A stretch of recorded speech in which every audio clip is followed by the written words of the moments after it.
نحمده ونصلي على رسوله الكريم اما بعد فاعوذ بالله من الشيطان الرجيم بسم الله الرحمن الرحيم رب اشرح لي صدري ويسر لي امري واحلل عقدة من لساني يفقهوا قولي۔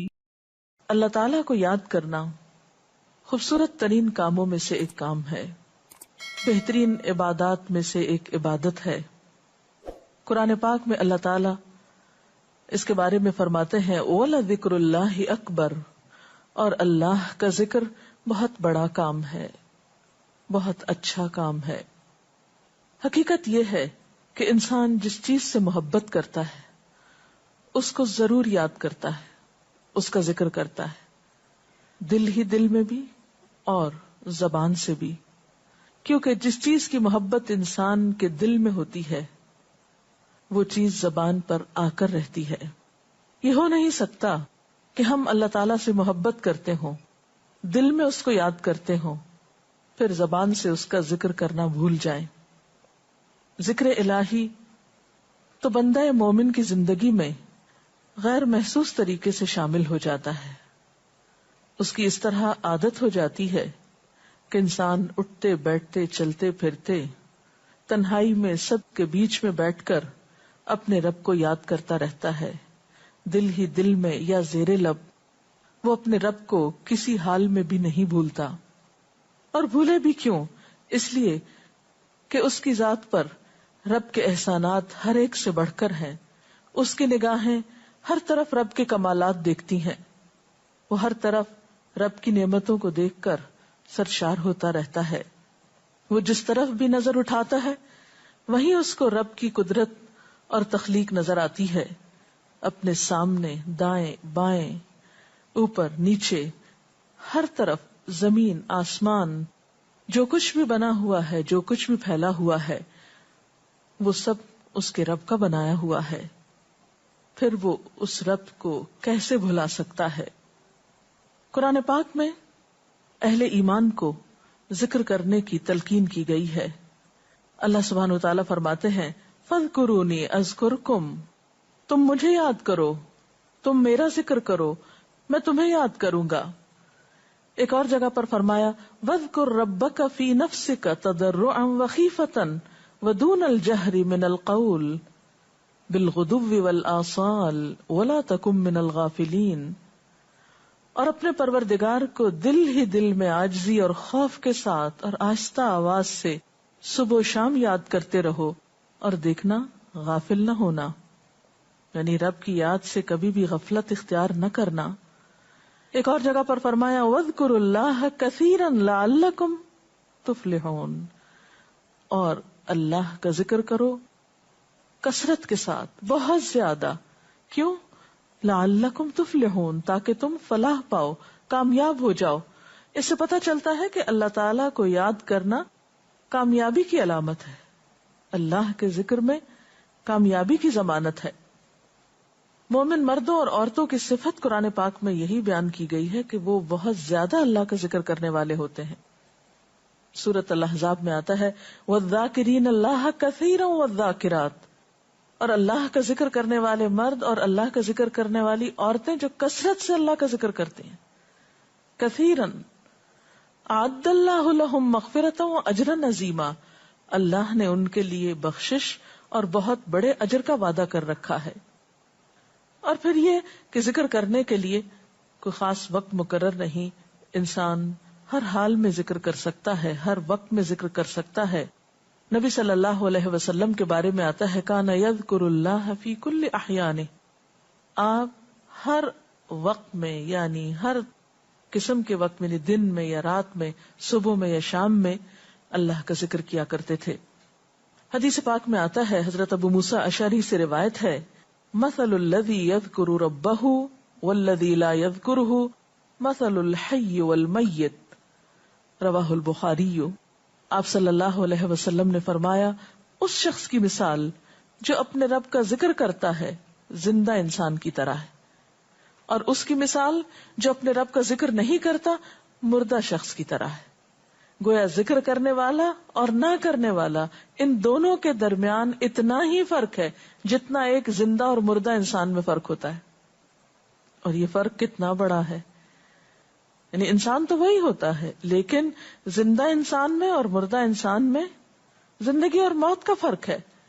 بالکل اسی طرح جو شخص اپنے رب کو یاد کرتا ہے، اس کا ذکر کرتا ہے، اس کے اندر ایک زندگی ہے، اس کے اندر ایک خاص خوشی ہوتی ہے، اطمینان ہوتا ہے. اور وہ جو نہیں کرتا اس کا دل مردہ ہوتا ہے، اس کے اندر زندگی کی کوئی امنگ نہیں ہوتی. ایک اور حدیث میں آتا ہے، نبی صلی اللہ علیہ وسلم نے فرمایا، اللہ تعالیٰ فرماتا ہے میں اپنے بندے کے خیال کے مطابق ہوتا ہوں یا خیال کے ساتھ ہوتا ہوں.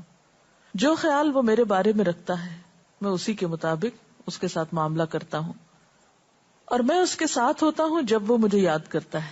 گویا ذکر کرنے والے اللہ کی مدد کے مستحق ہوتے ہیں، یعنی اللہ ایسے بندوں کے ساتھ ہوتا ہے جو ذکر کرتے رہتے ہیں. اگر وہ مجھ کو اپنے دل میں یاد کرتا ہے تو میں بھی اس کو اپنے دل میں یاد کرتا ہوں، اور اگر وہ مجھے کسی جماعت میں بیٹھ کے یعنی کسی گروپ میں یعنی پبلک میں بیٹھ کے یاد کرتا ہے تو میں اس کو اس سے بہتر جماعت میں یاد کرتا ہوں، یعنی فرشتوں کی جماعت میں یاد کرتا ہوں. تو گویا فاذکرونی اذکرکم، تم مجھے یاد رکھو میں تمہیں یاد رکھوں گا. تو جو شخص بھی یہ چاہتا ہو کہ اللہ تعالیٰ اس کو یاد رکھے، اس کی مشکل میں اس کی مدد کرے، تو اس کے لیے کیا ضروری ہے کہ پھر وہ ذکر کرتا رہے. اور ذکر تمام عبادات کو خوبصورت بناتا ہے. مثلا روزہ رکھنا ایک عبادت ہے، لیکن جس روزے میں ذکر الہی ہو اس کا اجر و ثواب کئی گنا بڑھ جائے گا. حج ایک عبادت ہے بذات خود، حج کا سفر ایک عبادت ہے، لیکن اس سفر میں انسان اگر ذکر الہی کرتا رہے تو اسی حج کا ثواب کئی گنا بڑھ جائے گا. اور نماز تو سراسر ہے ہی اللہ کی یاد کا نام. اقم الصلاۃ لذکری، نماز قائم کرو میری یاد کے لیے. اللہ کے ذکر کا بہترین طریقہ ہے. ایک اور موقع پر آپ صلی اللہ علیہ وسلم سے جب یہ پوچھا گیا کہ سب سے اچھی نماز کس کی، سب سے اچھا روزہ کس کا، سب سے اچھا حج کس کا، سب سے اچھا مجاہد کون، تو آپ صلی اللہ علیہ وسلم نے ہر بار یہی جواب دیا کہ جو اپنے ان کاموں میں ذکر الہی کثرت کے ساتھ کرے. اور ذکر کرنے والے ہر میدان میں آگے نکل جاتے ہیں. حدیث پاک میں آتا ہے نبی صلی اللہ علیہ وسلم نے فرمایا مفردون سبقت لے گئے. لوگوں نے پوچھا کہ یہ مفردون کون ہے؟ فرمایا وہ مرد جو کثرت کے ساتھ اللہ کا ذکر کرتے ہیں اور وہ عورتیں جو کثرت کے ساتھ اللہ کو یاد کرتی ہیں. اور یہاں آپ نوٹ کر رہے ہیں خاص طور پر مردوں کے ساتھ ساتھ عورتوں کا ذکر بھی ملتا ہے. حضرت عبداللہ بن بصر فرماتے ہیں کہ ایک شخص نے عرض کیا یا رسول اللہ صلی اللہ علیہ وسلم، بے شک اسلام کے احکام مجھ پر بہت ہیں، یعنی ذمہ داریاں بہت ہیں، کرنے کے کام بہت ہیں. آپ مجھے کوئی ایسی بات بتائیں جسے میں اپنے لیے لازم کر لوں، یعنی میرے لیے آسان ہو اور میں پابندی سے کر سکوں.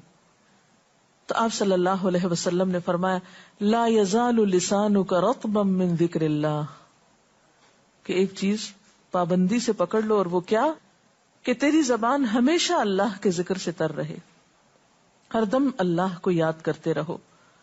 اور یہ ایک حقیقت ہے کہ انسان کوئی بھی کام کر رہا ہو، مثلا خواتین کھانا پکا رہی ہیں، گھر صاف کر رہی ہیں، واک کر رہی ہیں، کوئی بھی کام کر رہی ہیں اس طرح کا، تو اس میں ساتھ ساتھ اللہ کی یاد کرتی رہیں. سبحان اللہ، الحمدللہ، اللہ اکبر، استغفر اللہ، لا الہ الا اللہ، ان اذکار کا ورد کرتے رہیں، تو اس میں کام بھی ہوتا رہے گا اور اس کے ساتھ ساتھ اللہ کی یاد بھی ہوتی رہے گی. خصوصی طور پر 2 کلمات ایسے ہیں جن کے بارے میں بہترین اجر کی خوشخبری سنائی گئی. آپ صلی اللہ علیہ وسلم نے فرمایا کلمتان، 2 کلمات ایسے ہیں خفیفتان علی اللسان، جو زبان پہ بہت ہلکے ہیں، یعنی پڑھنے میں کچھ مشکل نہیں. ثقیلتان فی المیزان، میزان میں بہت بھاری ہیں. حبیبتان الی الرحمن، رحمان کو بہت محبوب ہیں، اور وہ کیا ہیں؟ سبحان اللہ و بحمدہ، سبحان اللہ العظیم. چلتے پھرتے، اٹھتے بیٹھتے، کام کاج کرتے، تسبیح پڑھتے رہنا، ذکر کرتے رہنا انسان کے دل کو جہاں اطمینان بخشتا ہے وہاں اس کے کام کو آسان بھی کر دیتا ہے، اور اللہ کی مدد بھی ساتھ ہوتی ہے. اور قرآن پاک میں ایسے لوگوں کے لیے خوشخبری ہے، الا بذکر اللہ تطمئن القلوب، سنو اللہ کے ذکر سے دلوں کو اطمینان ہوتا ہے. اور ویسے بھی میزان میں بہت بھاری نیکی ہے. ایک حدیث میں آتا ہے کہ رسول اللہ صلی اللہ علیہ وسلم نے لوگوں سے پوچھا، کیا میں تمہیں نہ بتاؤں کہ تمہارے اعمال میں سب سے اچھا عمل، سب سے پاکیزہ اور تمہارے درجات کو سب سے زیادہ بڑھانے والا، اور جو تمہارے لیے سونے چاندی کے خرچ کرنے سے زیادہ بہتر ہو، اور اس سے بھی بہتر ہو کہ تم اپنے دشمنوں سے ملو، ان کی گردنیں تم مارو اور وہ تمہاری گردنیں مارے، تو کیا ایسا عمل نہ تمہیں بتاؤں؟ صحابہ نے عرض کیا، ضرور یا رسول اللہ صلی اللہ علیہ وسلم، ہمیں ایسا عمل بتائیے. تو آپ نے فرمایا وہ اللہ کا ذکر ہے. یعنی تمام اعمال میں وہ سبقت لے جاتا ہے. اسی طرح ایک اور حدیث میں ہے، رسول اللہ صلی اللہ علیہ وسلم نے فرمایا کہ جب بھی کچھ لوگ بیٹھتے ہیں اور وہ اللہ کا ذکر کرتے ہیں، یعنی کسی مجلس میں اکٹھے ہو کر بیٹھتے ہیں، تو اللہ کی رحمت ان کو ڈھانپ لیتی، ان پر سکینت نازل ہوتی ہے. اللہ تعالیٰ ان کا اپنے ہاں ذکر کرتے ہیں. گویا اکیلے بھی ذکر کیا جا سکتا ہے اور کسی مجلس میں اکٹھے بیٹھ کر بھی. پھر اسی طرح صبح و شام بھی، جیسا کہ قرآن پاک میں آتا ہے، وَسَبِّحْ بِحَمْدِ رَبِّكَ قَبْلَ طُلُوعِ الشَّمْسِ وَقَبْلَ غُرُوبِهَا، اپنے رب کی تسبیح بیان کرو سورج نکلنے سے پہلے اور اس کے غروب ہونے سے پہلے. ایک اور جگہ پر آتا ہے وَسَبِّحْ بِحَمْدِ رَبِّكَ بِالْعَشِيِّ وَالْإِبْكَارِ، اپنے رب کی حمد و ثنا بیان کرو عشی کے وقت یعنی عصر کے وقت، والابکار اور صبح کے وقت. عشی کا لفظ جو ہے یہ زوال شمس سے غروب شمس کے درمیانی وقت کو کہتے ہیں. پھر اسی طرح انبیاء علیہ السلام کے بارے میں ہم دیکھتے ہیں، حضرت داؤد علیہ السلام بہت خوبصورت آواز سے، بہت خوبصورت انداز میں